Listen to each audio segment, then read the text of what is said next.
안녕하세요. DDR 부동산연구원의 서영창입니다. 이번 시간은 건축법 도로, 건축법 지정도로 지하 매설에 사용 승낙이 필요한가? 입니다. 질문: 내 토지를 매각하면서 진입로 부분에 지역권을 설정하였는데 그 매수인이, 그러니까 지역권이 설정 계약된 그 매수인이 전매하였습니다. 공중된 지역권 설정 계약서가 있고 너비 6m 이상의 건축법 도로 지정이 되었으며 현재 포장돼서 주변에 공장들이 다 사용하고 있습니다. 그런데 하수관로 지하 매설에 동의가 필요하다고 합니다. 사용 승낙이 필요하다고 합니다.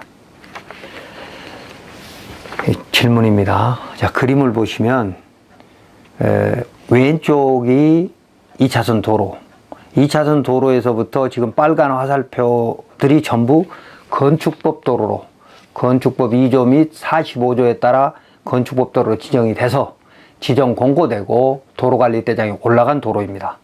그 도로에 접해 있는 오른쪽의 대지인데, 그러니까 건축허가에는 도로 부분에 대해서는 문제는 없지만 지하 매설에 문제가 있을 수 있다라고 한다는 것이죠. 자, 답변. 건축법 도로는 소유자의 사용 승낙을 받아서 지정되는 것이므로 누구나 그 소유자의 동의 없이 건축허가로 내 건축허가에서 이용할 수 있는 공로인 것입니다. 다만 그 지정도로, 그러니까 건축법 도로로 지정된 도로를 우리는 편의상 지정도로라고 합시다. 그 지정도로 지하에 상하수도 관로를 매설하기 위해서는 그 도로 소유자의 사용 승낙이 또 필요하다고 하는 지자체가 있습니다. 그러나 배타적 사용 수익권은, 소유자의 소유권에 기한 배타적 사용 수익권은 지상이 제한되면 지하도 동시에 제한되는 것이라고 대법원이 유권 해석을 하고 있으므로, 대법원 법리로 유권 해석하고 있으므로 다음과 같이 확인하면 될 것입니다. 첫째, 이 토지, 그러니까 그림에 있는 대지의 토지용계 확인서의 용도지역 제한을 확인해야 할 것입니다. 건축물의 종류, 그 규모, 그리고 지목, 그리고 현재 토지 형태 등에 따라서 개발행위 허가 기준이, 그리고 진입로 기준이 다를 수 있기 때문에 건축허가, 개발행위 허가, 농지전용 허가 등의 허가 기준에 맞는지 확인할 필요가 있습니다. 첫 번째. 여기는 이제 지목이 농지, 그러니까 전입니다. 전. 이곳은 국토계획법에 의한 용도지역은 자연녹지이고 성장관리계획구역, 산업형 구역이므로 건축허가에서 용도 제한은 문제되지 않을 겁니다. 뭐 주택은 당연히 허가가 될 수 있는 거고, 공장도 이제 폐수라든지 거기서 오염 배출량에 따라서 이제 다를 수 있지만 가능할 겁니다. 그리고 토지용계 확인선을 보니 수도권 정비계획법의 자연보존권역이고 환경정책기본법의 특별대책지역이며 농지법의 영농여건 분리농지이고 물환경보존법, 문화재보호법, 수도법 등의 제한이 있지만 주변에 이미 공장 등이 허가됐으므로 환경법령에 제한이 없는 건축물은 허용될 것이고 진입로의 실제 넓이도 6m 이상이므로 건축허가에 전혀 문제가 없을 것입니다. 진입로로 가지고는 말입니다. 두 번째, 건축법 도로로 지정됐는지 그래도 확인해 봐야 되겠죠. 지자체가 홈페이지에 공고한 도로 지정 내역을 일일이 찾거나 또는 건축가에서 도로관리대장을 열람할 필요가 있습니다.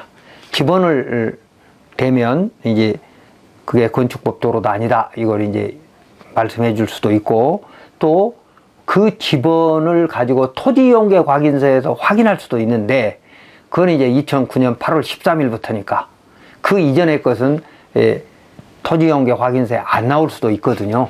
그래서 혹시라도 그런 부분이 있으면 건축가 도로관리대장을 열람할 필요가 있다는 겁니다.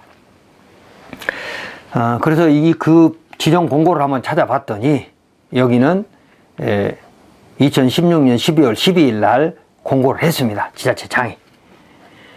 그래서 이 대장에는 공고문과 또 도로관리대장이 있을 거 아니겠습니까? 그 도로관리대장에는 건축법 지정 도로의 너비, 폭, 그리고 길이, 구간의 길이, 그리고 면적, 또 위치 등이 표시되어 있고 소유자의 동의서가 첨부되어 있습니다. 그러므로 누가 언제 건축법 도로의 지정을 동의했는지를 알 수 있는 것이죠. 도로관리대장 문서를 보면 말입니다. 이 건축법 지정 도로가 되면 누구나 건축허가에서 동의 없이 사용할 수 있는 공로가 되는 겁니다. 그런데 소유자가 동의서를 제출하여 배타적 사용 수익권을 스스로 포기한 것이므로 지상의 권리가 제한되면 지하의 권리도 제한된다라고 하는 대법원 전원합의체 판결, 물론 그 이전에도 대법원 판결문이 있었습니다만 전원합의체 판결에 의해서 확정된 것이죠. 그러므로 소유자라도 타인의 지하 사용을 막을 수 없는 겁니다. 그렇기 때문에 건축법 도로로 지정이 됐는지 이게 이제 굉장히 중요하고, 다음 이제 세 번째, 내 통행권을 확인해 봐야 합니다.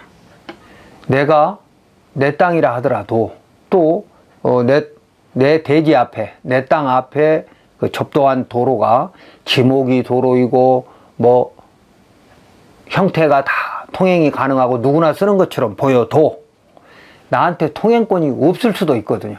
건축법 도로로 지정이 되면 공로이기 때문에 반사적 이익이지만 통행권이 있는 것이죠.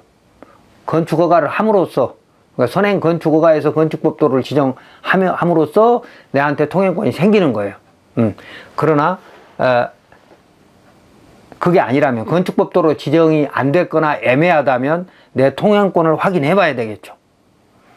타인의 토지를 통행하려면 그 소유자로부터 동의를 받는 것이 원칙이고, 소유자의 동의 없이 건축법 도로를 지정할 수 없지만, 그러니까 건축법 도로를 지정할 때는 소유자 동의가 반드시 필요하다는 겁니다. 이미 일반 공중의 통행로가 되면 소유자도 막을 수 없기 때문에 건축법 44조 1항 단서 1호에 따라 해당 건축물의 출입에 지장이 없다고 인정되면 건축법 도로를 지정하지 않고도 건축허가를 할 수 있습니다. 그런데다가 내한테 통행권이 없으면, 그러니까 뭐 택지를 분양을 받았다든지 사용 승낙을 받았다든지 그런 것들이 없으면 민법 219조에 따라 주의토지 통행권 확인 소송으로 통로를 개설할 수 있습니다. 이건 맹지 소유자의 권리입니다. 다만 그 주의토지 통행권은 한계가 있습니다. 유일한 통행로여야 하고, 그러니까 다른 쪽으로 도로를 이미 갖고 있거나 낼 수 있으면 안 된다는 겁니다. 유일한 통행로여야 하고, 다른 쪽으로 낼 수 없다. 또 다른 쪽으로 길을 내려고 했더니 과다한 비용이 들어가더라. 그러니 길을 써야 되겠다 라고 할 권리가 있다 이겁니다. 유일한 통행로이고, 또 그 도로 소유자의 피해가 최소화되어야 합니다. 그러니까 피해가 최소화해야 된다는 얘기는 보상을 해줘야 된다는 의미가 될 수도 있고요. 물론 감정평가에서 적정한 금액을 보상하라고 이제 법원이 이제 판결하실 겁니다만, 어쨌든 소유자의 피해가 최소화돼야 되기 때문에 내가 원하는 너비만큼 확보 못할 수도 있습니다. 그 다음에 이제 세 번째는 내 토지 현재 용법, 그러니까 미래의 용법까지는 양보받을 수 없다는 얘기입니다. 그러니까 내 토지가 농지이면 농기계 들어갈 수 있는 공간, 내 토지가 지목이 되면 건축허가를 받을 수 있을 만큼 가능할 수도 있습니다. 그러니까 이런 것들은 판사가 종합적으로 이제 판단을 하죠. 양쪽의 권리를 비교 교량해 가지고 판단하는데, 주의토지 통행권 확인 소송에서 승소해도 곧바로 건축허가 되지 않을 수도 있습니다. 왜? 건축법의 도로는 4m 이상의 도로에 2m 이상이 접해야 되는 건데 막다른 도로가 아니고 통과도로인 경우도 있을 수 있고, 뭐 막다른 도로는 2m, 3m, 6m 이런 것이 있잖아요. 그렇죠. 그 너비만큼, 그러니까 내가 접도물을 이행해야 되는 너비만큼 판결이 나오지 않을 수도 있다는 겁니다. 그래서 주의토지 통행권은 너비만 제대로 확보되면 사용승낙과 똑같이 판단해야 되는데 그렇지 않는 이 지자체도 있습니다. 판결문 하나 읽어보겠습니다. 2022-211-102 주의토지 통행권 확인. 어느 토지와 공로 사이에, 이 공로라고 하는 것은 이제 사용락이 필요 없는 도로를 말하는 거죠. 그 토지의 용도에 필요한 통로가 없는 경우에, 그러니까 내 토지가 사실상 맹지라는 겁니다. 그 토지 소유자는 주위의 토지를 통행 또는 도로로 하지 않으면 공로에 출입할 수 없거나 과다한 비용을 요하는 때에는 그 주위의 토지를 통행할 수 있고 필요한 경우에는 통로를 개설할 수 있다. 그러니까 주위토지 통행권 확인 소송을 승소해서 그곳에 그 토지에다가 뭐 예를 들어서 너비 3m를 판결해 주셨다면 거기에다가 뭐 포장도 할 수 있다 이 말입니다. 통로를 개설할 수 있다. 그러나 이로 인한 손해가 가장 적은 방법을 선택해야 한다. 그래서 아까 말씀드렸던 주위토지 통행권은 3가지 한계가 있다. 다음에 이제 4번째는 지하의 상하수도를 매설할 방법입니다. 하수도법 29조를 보면 이렇게 되어 있습니다. 타인의 토지 또는 배수 설비의 사용을 해가지고 사망에 타인의 토지를 사용하고자 하는 자는 당해 토지의 소유자나 이해관계인과 미리 협의해야 하며 그 사용으로 인하여 발생한 손실에 대해서는 상당한 보상을 해야 한다. 그래서 이걸 보고 이제 민법에서는 시설권이라고 합니다. 민법 218조. 시설권에 대한 대법원 판례를 보면 수도 등 시설권은 법정의 요건을 갖추면 당연히 인정되는 것이고, 그러니까 변호사 등 법률 전문가가 보면 금방 판단할 수 있다는 얘기입니다. 법정의 요건을 갖추면 당연히 인정되는 것이고, 시설권에 근거하여 수도 등 시설 공사를 시행하기 위하여 따로 수도 등이 통과하는 토지 소유자의 동의나 승낙을 받아야 하는 것은 아니다. 그러니까 사용 승낙이 아니고 미리 협의한 근거가 될 수 있는 자료면 이 하수도법 29조가 충족된다 그 말입니다. 그러니까 시설권 확인 소송으로, 그러니까 사용 승낙하고 시설권 확인 소송은 다른 거거든요. 그렇다 하더라도 하수도법 29조를 충족한다라고 하는 대법원 2015-247-325 판결에 그렇게 돼 있습니다. 그런데 하수도법 29조의 이 협의를 사용 승낙 또는 사용 동의라고 확대해서 가는 것은 잘못입니다. 대법원 판결문 보시면 그렇게 나와 있습니다. 시설권은 법정 요건을 갖추면 당연히 인정되는 것이므로 허가청도 적극 행정을 할 필요가 있습니다. 또한 지자체는 건축법 도로 지하에 하수관로를 매설하면서 기공승낙을 받았을 겁니다. 그러니까 이 6m 도로 지하에는 이미 대형 관로들이 묻혀 있을 거라는 겁니다. 그럼 이 대형 관로를 묻을 때 그러면 그걸 관리하는 뭐 하수도가든 상수도가든 그쪽에서 마음대로 묻었겠습니까? 소유자의 배타적 사용 수익권이, 도로 소유자의 사용 수익권이 지하도 제한됐다라고 명확하게 건축가 또는 뭐 개발행위팀 또는 소유자한테 기공승낙을 받아서 설치했을 거라는 겁니다. 그러면 지자체가 설치할 때는 사용낙을 안 받았고 또는 기공승낙서를 받아서 했는데 거기다 연결하기 위해서 내가 배타적 사용권이 제한된 건축법 도로 지하를 사용할 때는 사용낙을 받아와라? 이건 비례평등의 원칙에도 안 맞는 얘기고요. 그 다음에 이제 하수도법 제29조의 협의에 대해서는 해석에 좀 법제처나 대법원 판결을 가지고 다퉈볼 필요가 있는 것이죠. 자, 그런데도 허가청이 지하 매설 동의를 이유로 불허한다면 민법 218조의 시설권 확인 소송을 할 수밖에 없습니다.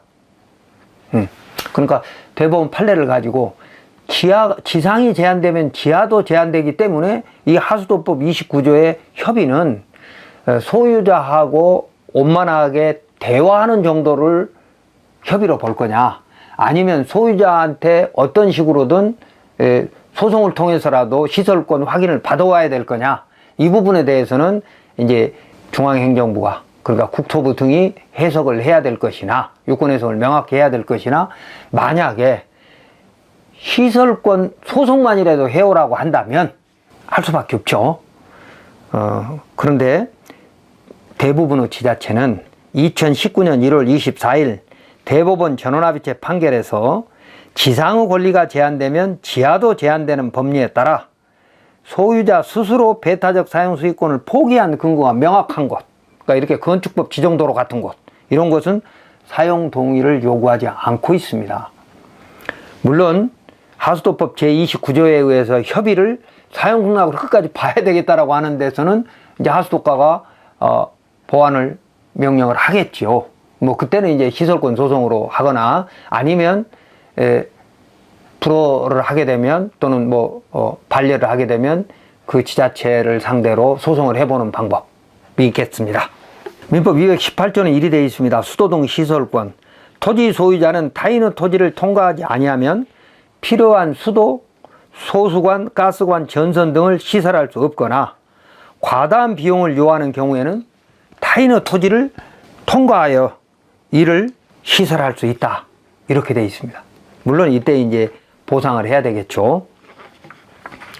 그래서 지하의 상하수도 매설도 대법원 전원합의체에서 지상이 제한되면 지하도 제한된다고 명확히 판결했으므로 건축법 도로를 지정할 때 소유자가 배타적 사용 수익권을 포기한 근거가 명확하다면 이런 곳은 하수도법 29조의 협의를 문제 삼으면 안 된다는 겁니다.